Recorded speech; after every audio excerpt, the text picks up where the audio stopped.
Bem-vindos ao Intervalo Literário. Meu nome é Bruna e hoje nós vamos conversar sobre 2 livros do Padre Júlio Maria de Lombaerd, que foi publicado pela Calvarier: O Diabo, Lutério e o Protestantismo e Luz nas Trevas, Erros e Objeções Protestantes.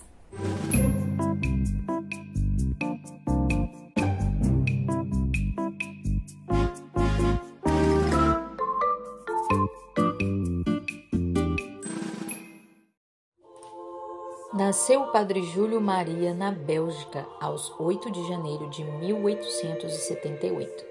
Atraído pela vida missionária, quando assistia à missa de um santo missionário, ainda antes de concluir seus estudos, se fez irmão branco com o nome de irmão Optato Maria, tendo ido trabalhar depois na África.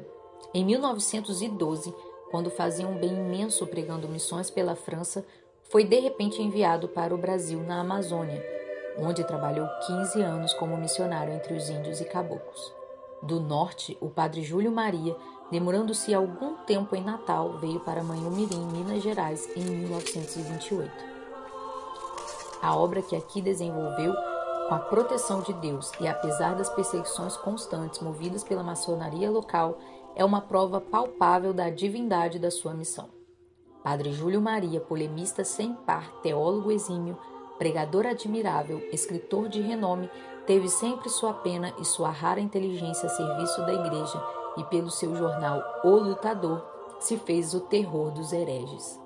Padre Júlio Maria fez muita manhumirim e os padres sacramentinos, seus filhos, sem nenhum favor, continuam fazendo outro tanto e ainda mais.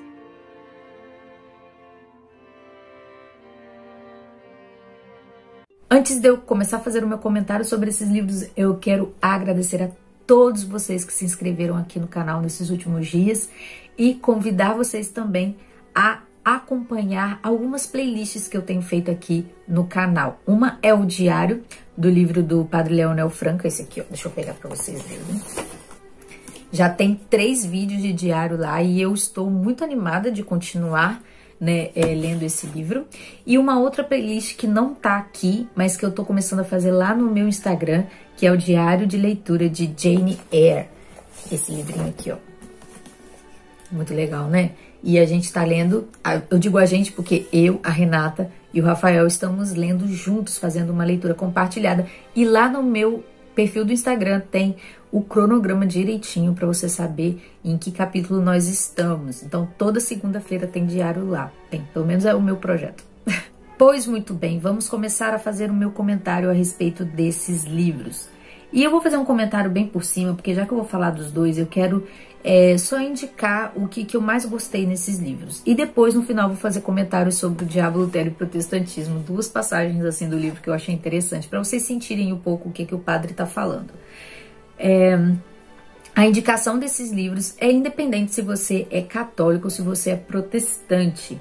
E tinha muito tempo assim que eu estava procurando um material que fosse acessível desse jeito, porque eu sei que tem muito comentário a respeito do que a igreja protestante difere da igreja católica, mas a gente não sabe exatamente, né, o que a igreja católica pensa de nós, o que a igreja católica ensina que nós estamos fazendo objeção. Então, por exemplo, se eu não acredito na Imaculada Conceição de Maria e eu falo, como assim Maria não foi concebida com pecado, todo mundo pecou e tal, geralmente é essa, né, a nossa argumentação. Só que eu nem sei exatamente o que é a doutrina da Imaculada Conceição de Maria. Então eu acho que é muito interessante a gente ler a doutrina a fundo.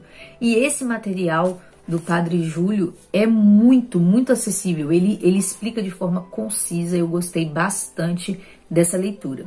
De uma forma geral, a leitura desses 2 livros é muito, muito tranquila. A linguagem do Padre Júlio traz muita devoção, né? Ele é muito devotado ao trabalho dele, então a escrita dele é muito caprichosa. E ele também usa de muita sabedoria, ele é combativo, ele também é apelativo. O tempo todo ele está dizendo, protestantes, se arrependam, e aos católicos, firmem a vossa fé. Então ele está sempre fazendo esse apelo. E é muito interessante porque ele escreve bem para um público que ele sabe que é hostil. Porque se ele está escrevendo esses livros para os protestantes, ele tem esse cuidado de de fazer um equilíbrio entre o bom humor, uma acidez que tem que ter, né? Porque, gente, só, por favor, né? Você imagina só, quando alguém fala mal da sua fé, se você não usa um pouco de acidez para se defender. O protestante, então, é uma coisa. Aqui tem muita coisa da Bíblia também. Ele usa muito texto bíblico. E isso é bom porque ele vai estabelecer a base que nos é mais acessível, né? Porque nós não conhecemos a tradição da Igreja Católica. Ele apresenta a tradição da Igreja Católica, mas ele usa muita Bíblia. Então essa é a base de argumentação do Padre Júlio. Tradição, bom senso e Bíblia. No caso do livro O Diabo, Lutero e o Protestantismo, o Padre Júlio vai usar também muitas cartas.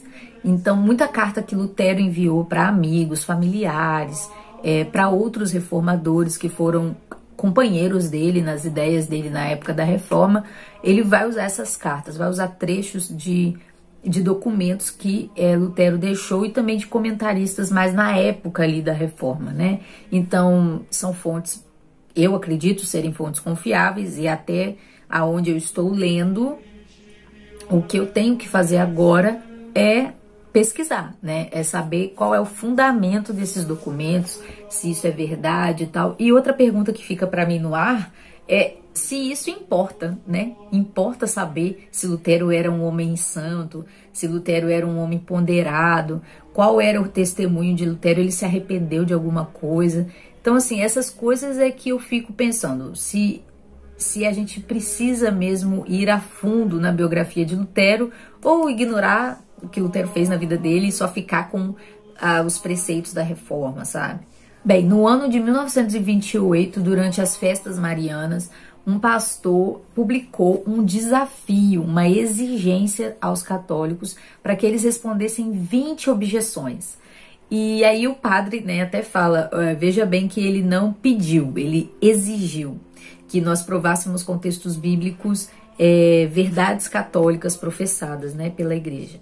E aí, no meio dessas objeções, que são 20, tem algumas que eu quero comentar, não vou comentar, só vou falar quais foram as objeções. A primeira, mais óbvia, porque um texto da Escritura provando que devemos orar à Virgem Maria. A sétima objeção, um texto da Escritura que prove que os padres podem perdoar pecados. A 11ª, um texto da Escritura que prove que há 7 sacramentos. O 13º, um texto da Escritura que prova a existência do purgatório. E um texto da Escritura que prove que devemos orar pelos mortos. São 20, não vou falar todas, mas assim, são todas que a gente costuma mesmo combater e debater, né, com os católicos. Vou repetir que todas as respostas que o Padre Júlio dá são muito boas, no sentido de que dá para você entender qual que é a linha de raciocínio que leva a Igreja Católica a pregar esse tipo de coisa. Tem a aplicação de textos bíblicos, de textos antigos, né, de pessoas próximas ali do tempo dos apóstolos, que é a tradição que a igreja vem guardando desde então e que foi totalmente renegada por Lutero. Então, é um texto que vai enriquecer o seu conhecimento das objeções da Reforma. Então, do que Lutero estava falando? O que Lutero negou?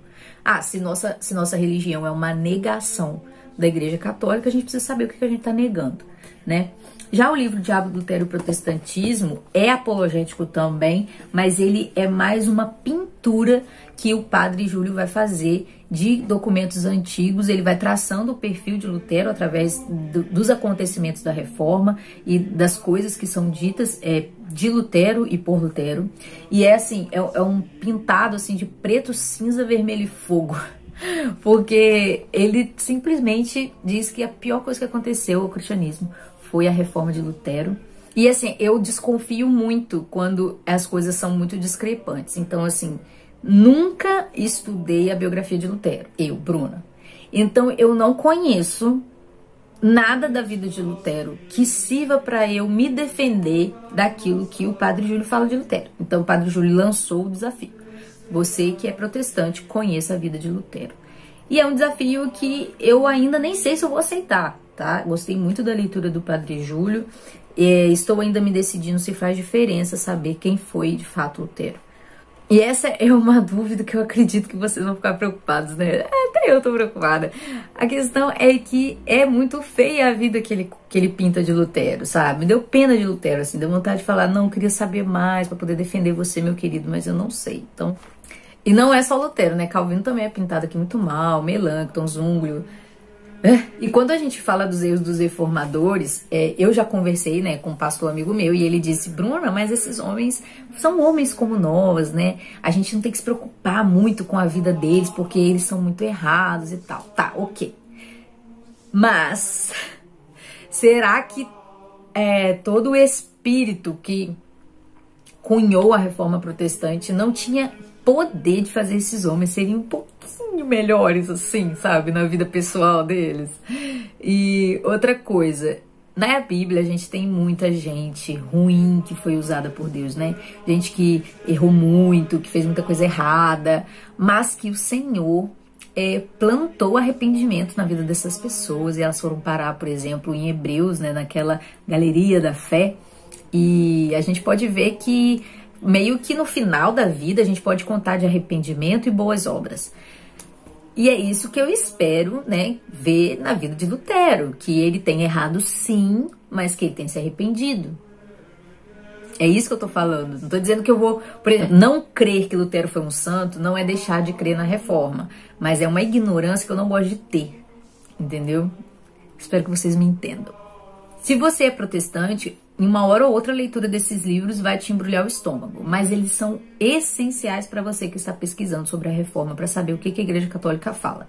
E se você é católico, esses livros vão firmar a sua fé, eu tenho certeza, porque até muitos católicos não sabem qual é o fundamento da tradição, qual é o fundamento bíblico das doutrinas, e meio que andam no costume, né? Então isso é até uma coisa que eu sempre escuto católicos falando, os católicos precisam estudar, porque se você encontra com um protestante que conhece de Bíblia, ele massacra você. Isso é horrível para qualquer pessoa. Tanto um protestante encontra um católico que sabe mais sobre reforma, como o católico encontrar um protestante que sabe mais de Bíblia e acaba tendo um embate assim desleal, né? Não é desleal, é desigual.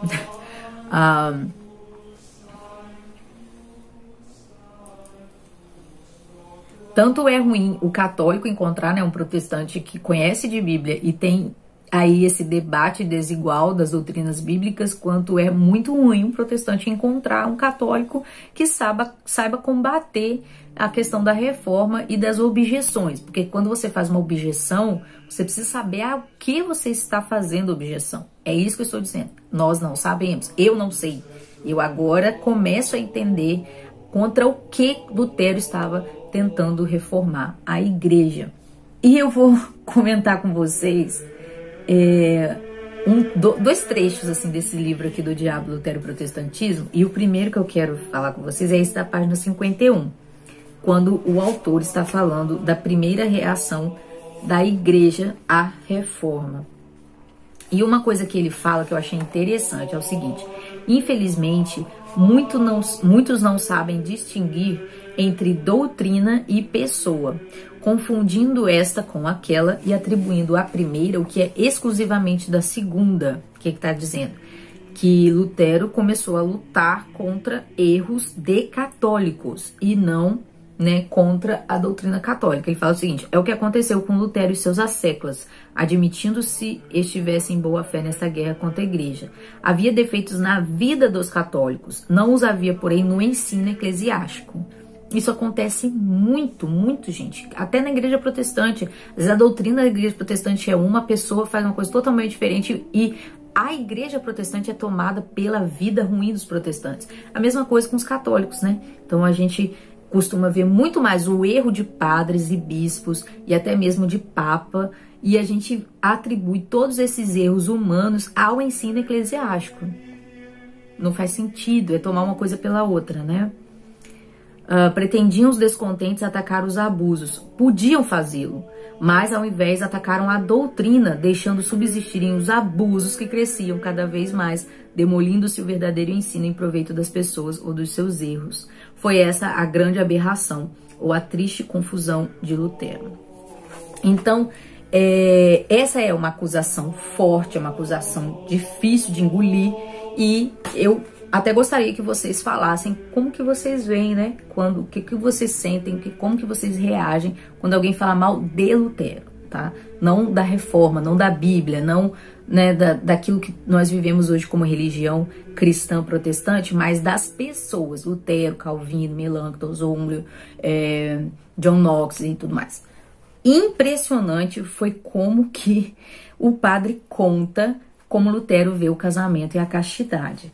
Gente, suspende aí um pouco a raiva, que eu acho que vocês devem estar com muita raiva de mim. E lê isso aqui comigo. Olha só, 3 coisas que Lutero fez que mudou a visão do casamento, tá? Então, Lutero era, na visão do Padre Júlio, no que o Padre Júlio conta, um frade, um padre que era muito mal estudado, né? Ele não completou todos os seus estudos, ele estava numa época ali de péssima formação de monges e tal. A igreja estava desandada realmente. O Padre Júlio fala que sim, que Lutero tinha razão, tinha muita coisa desandada na igreja. Mas aí ele vai falar da questão da castidade e ele fala o seguinte: em primeiro lugar, na igreja o matrimônio é um sacramento. O que é o sacramento? É uma percepção sensível da graça invisível, né? E o casamento é um desses sacramentos. E o Lutero tirou totalmente seu caráter sacramental, secularizando inteiramente, dando-lhe menos valor que ao contrato civil hediondo. Para ele, casar é uma coisa externa, necessariamente, tanto quanto comer, beber e dormir. Aí ele cita a fonte, Erlagen,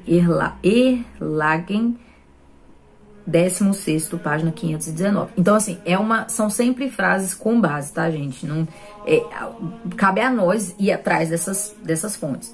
Por isso, o reformador tira essa bela conclusão: como eu posso comer, beber, dormir, passear, cavalgar, negociar e tratar com um pagão, judeu, turco e herético, assim também posso casar e permanecer como casado. Ok, nós estamos acostumados a não ter os 7 sacramentos. Isso aqui não é tão difícil assim a gente entender e aceitar. Agora, essa parte aqui é ruim. A segunda coisa que Lutero fez foi transformar o matrimônio em pecado, né? Porque o que a Igreja Católica diz? Que o sexo dentro do casamento não é pecado. E isso a Igreja Evangélica também fala.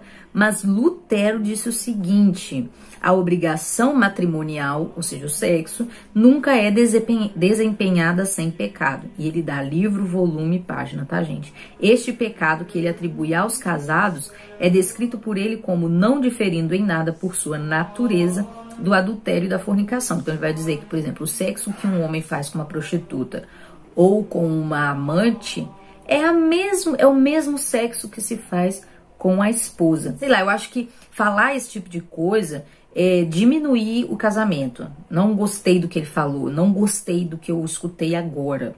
Para completar o absurdo da sua doutrina, ele acrescenta que o pecado necessariamente cometido pelos casados nada vale perante a misericórdia de Deus, visto ser impossível evitá-lo, embora sejamos obrigados a abstermos dele. Aí o padre vai rir, né? Só faltou ele dar uma gargalhada aqui.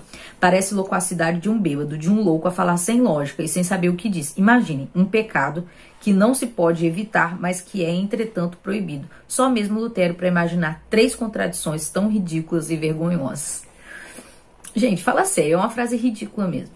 Em terceiro lugar, Lutero considera o casamento como uma rigorosa obrigação, apoiando-se erradamente sobre a bênção de Deus no paraíso, que ele interpreta como lei universal: crescei e multiplicai. Palavras dirigidas, por certo, a homens irracionais, mas não como uma ordem a todo indivíduo em particular, mas sim a espécie humana, que pela fecundidade e expansão devia propagar-se e encher a terra. Tá, o que ele vai começar a falar a partir de agora? Que a virgindade, a castidade é melhor que o casamento. Aí você vai falar: Bruna, que horrível. É mesmo. Porque olha o que Paulo fala: é bom que o homem não tome mulher. É à toa que ele fala uma coisa dessa? E isso, aqui no Luz nas Trevas, vai ficar muito mais profundo, a questão da castidade, tá? Tá, e o que ele... a partir daqui, ele vai começar a falar sobre como que Jesus e Paulo recomendam altamente a virgindade, né? Lutero continua: que resposta dará ele ao Altíssimo Deus? Ele está falando de um homem que morresse sem esposa. Que resposta dará ele ao Altíssimo Deus quando ele te perguntar: eu te fiz homem não para estares só, mas teres mulher? Onde está a tua mulher? Gente, olha só, Lutero está fazendo aquilo que a gente odeia, né? Conjecturando coisas que Deus não falou na Bíblia. O que Deus realmente falou na Bíblia, pela boca de Paulo, foi: é bom que o homem não tome mulher. Então fica aí para vocês pensarem. A lei do pudor é maior que a lei do matrimônio. Aí tem uma parte aqui em que Lutero fala sobre a mulher que me lembrou Erasmo de Roterdã, naquele livro O Elogio da Loucura. Ele diz o seguinte: o corpo das mulheres não é forte e a sua alma é ainda mais fraca no sentido comum. Assim, lê um assunto sem importância que o Senhor coloque uma selvagem ou civilizada ao nosso lado. A mulher lê meio criança. Aquele que toma uma mulher deveria considerar-se como o guarda de uma criança. Ela é semelhante a um animal caprichoso. Reconhecei a sua fraqueza. Se nem sempre passeia por caminhos direitos, guiai a sua fraqueza. Uma mulher permanece eternamente mulher. Ah, muito obrigada, Lutero. Gostei, não. Outra coisa que ele vai falar sobre mulher é o seguinte: não é proibido ter o homem mais de uma mulher. Hoje eu não poderia proibir isto. Confesso, diz ele ainda, que se um homem deseja casar com muitas mulheres, eu não posso proibir isto, pois não é oposto à Sagrada Escritura. Aí o Landgrave de Hesse o compreendeu muito melhor e aplicou. Ele falou o seguinte: se é justo em consciência perante Deus, que me importa o mundo amaldiçoado? E aí vai. Outra coisa que ele falou que eu achei absurda, ele disse o seguinte: eu preferia confiar na graça de Deus com relação àquele que tem 2 ou 3 concubinas, a confiar em quem possui uma esposa legal com o consentimento do concílio. Outra coisa que ele disse: se a mulher não quiser, deixamos vir a criada. O marido tem somente que deixar ir Vasti e tomar uma Ester como rei Assuero. E se a esposa reclamar, o marido deve responder à admoestação: vá para o diabo. Eu vou ler para vocês aqui o final dessa parte. Ele fala o seguinte: pobres protestantes, é para cobrirdes o rosto de pejo diante de um tal pai.